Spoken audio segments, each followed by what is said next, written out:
दोस्तों, इस बात को ध्यान से सुनिएगा और समझिएगा। बाबरी मस्जिद तोड़ने के चलते भारत में कहर बरस रहा है। आखिर इतनी भारत में अचानक क्यों मौतें हो रही है, इसको ध्यान से समझने की कोशिश करिए। जब से बाबरी मस्जिद पर कोर्ट ने फैसला दिया है, तब से भारत के लोग चैन से नहीं है।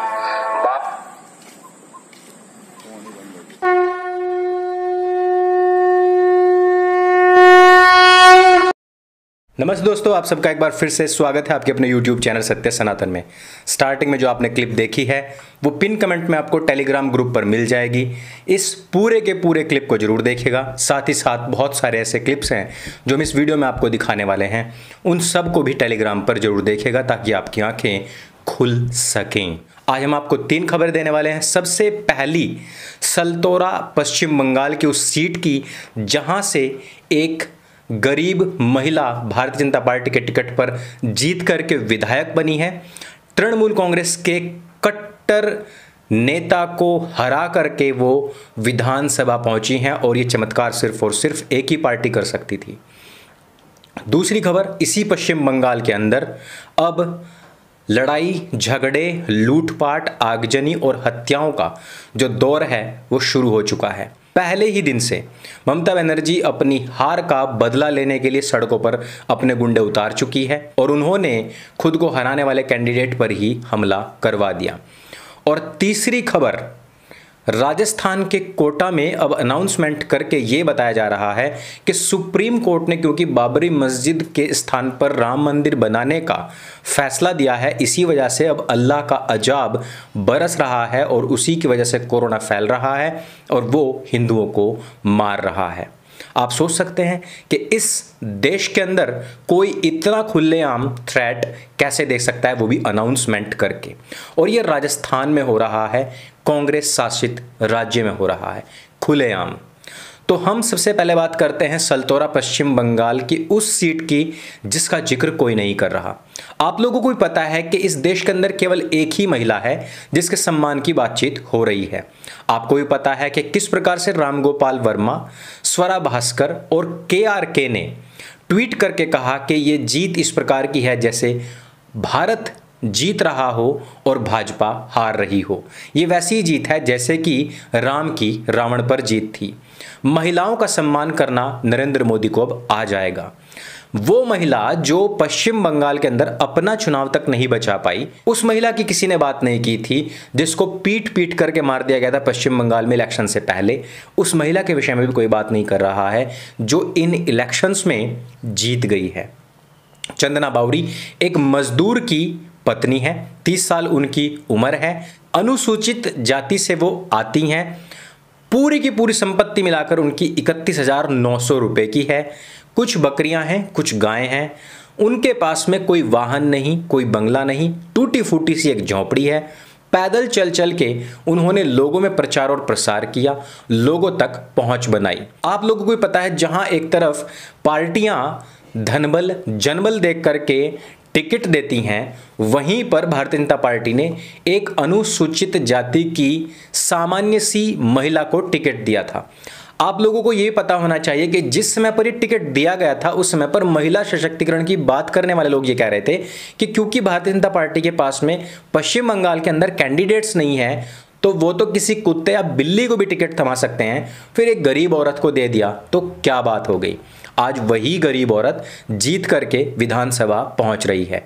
ईश्वर उनकी रक्षा करे, क्योंकि जिस प्रकार से तृणमूल कांग्रेस के गुंडों ने पहले ही दिन से भारतीय जनता पार्टी के समर्थकों की हत्या करनी शुरू कर दी है, विधायकों पर हमला करना शुरू कर दिया है, उसको देखते हुए बिना किसी सिक्योरिटी के, बिना किसी सुरक्षा के और बिना किसी धनबल या जनबल के रहने वाली ये एक टूटे फूटे झोपड़े की महिला क्या अपनी जान की रक्षा कर पाएगी अथवा नहीं। और इसी नरसंहार को देखने के लिए हो सकता है स्वरा भास्कर, KRK, रामगोपाल वर्मा जैसे हजारों गिद्ध इसी वजह से खुश हों कि अब 5 साल कम से कम लाशें नोचने को मिलेंगी। पश्चिम बंगाल के अंदर लगातार लूटपाट की घटनाएं हो रही हैं। यही नहीं, वहाँ पर चाहे भारतीय जनता पार्टी के अध्यक्ष हों, चाहे नंदीग्राम से जीते हुए विधायक हों, चाहे फिर सामान्य कार्यकर्ता हों, ऑफिसेज हों, घर हों, बूथ कार्यकर्ता हों, सभी का मारा जाना बदस्तूर जारी है। लेकिन ममता बनर्जी को सिर्फ एक ही चिंता है कि वो वहां से हार गई जहां से उन्होंने अपनी राजनीति की शुरुआत की थी।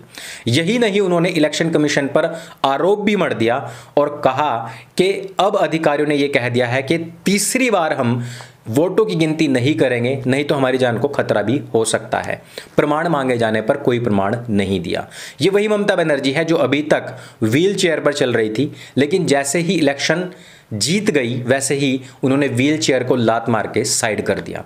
वोट तो तृणमूल कांग्रेस का ही भाजपा में आया था, लेकिन जिहाद को पुष्ट करने के लिए एमआईएम, फुरफुरा शरीफ, कांग्रेस और वामपंथियों ने अपने गले में खुद फांसी का फंदा डालकर अपने वोट बैंक का गला घोट दिया और उस पूरे के पूरे वोट बैंक को टीएमसी में शिफ्ट कर दिया। यानी कि जो कमी आई थी तृणमूल कांग्रेस के वोट बैंक में, वो खिसक कर जो भाजपा में पहुंचा था, उसकी भरपाई करने के लिए बाकियों ने अपनी आत्महत्या करके तृणमूल कांग्रेस को फिर से जिंदा किया था। इससे आगे बढ़ते हैं, राजस्थान चलते हैं। राजस्थान के कोटा में ये जो अभी आपने क्लिप देखी है ये बिल्कुल सच्ची है। कोटा में एक कूड़ा ढोने वाली गाड़ी के ऊपर स्पीकर लगा करके ये कहा जा रहा है कि जो बाबरी मस्जिद विध्वंस हुआ था और जब उसके बाद में सुप्रीम कोर्ट ने फैसला दिया कि वहां पर मंदिर बनना चाहिए, उसकी वजह से ये अल्लाह का अजाब बरस रहा है।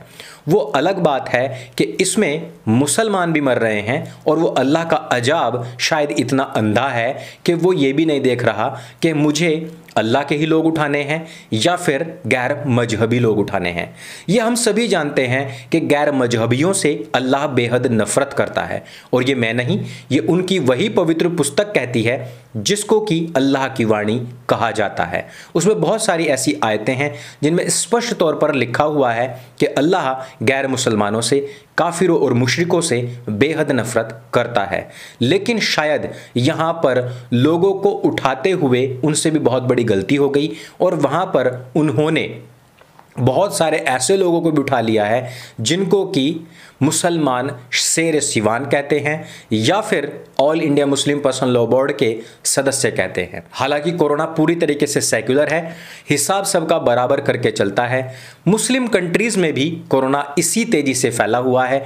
वहां पर कोई राम मंदिर नहीं बन रहा, वहां पर तो बड़ी बड़ी मस्जिदें भी हैं और वहां पर पूरे विश्व के मुसलमान भी जाकर के मत्था रगड़ते हैं, लेकिन कोरोना वहां पर भी फैला हुआ है।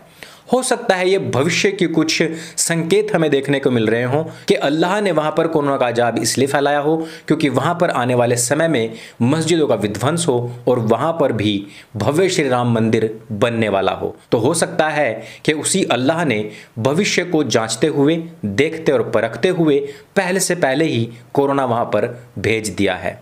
दोस्तों, ये केवल और केवल एक सेक्युलर भारतवर्ष में ही संभव हो सकता है जहां पर यदि कोई हिंदू बोल दे तो उसको जेलों में सड़ा दिया जाता है। लेकिन यदि यही बात मुसलमानों की तरफ से हो जाए तो उनको माफ़ करके भटका हुआ नौजवान कह करके छोड़ दिया जाता है। नहीं छोड़ा जाएगा तो सड़कों पर आगजनी कर दी जाती है। ये वही भारतवर्ष है जहां पर लगातार जनसंख्या बढ़ रही है, लेकिन यहाँ की केंद्र सरकार ये कह करके पल्ला झाड़ लेती है कि हम जनसंख्या नियंत्रण कानून को लागू नहीं कर सकते हैं। भारत की डेमोग्राफी जिस तेजी से चेंज हो रही है वो इस बात के संकेत दे रही है कि रफ़ी मियाँ ने बिल्कुल सही कहा था कि 10 साल रुक जाओ, हम आपको बताएंगे कि सरकारें किस प्रकार से बनाई जाती हैं। लेकिन हमारी सरकारों को अभी तक भी इन सब चीज़ों का भान नहीं है। भारत के संपूर्ण स्रोत तेज़ी से ख़त्म होते जा रहे हैं, यहाँ की स्थानीय जनसंख्या लगातार बढ़ती जा रही है और ऊपर से घुसपैठियों को भी वापस भेजने का कोई सख्त नियम अभी तक देखने में नहीं आ रहा है। भारतवर्ष का भविष्य बेहद ही विभत्स होगा।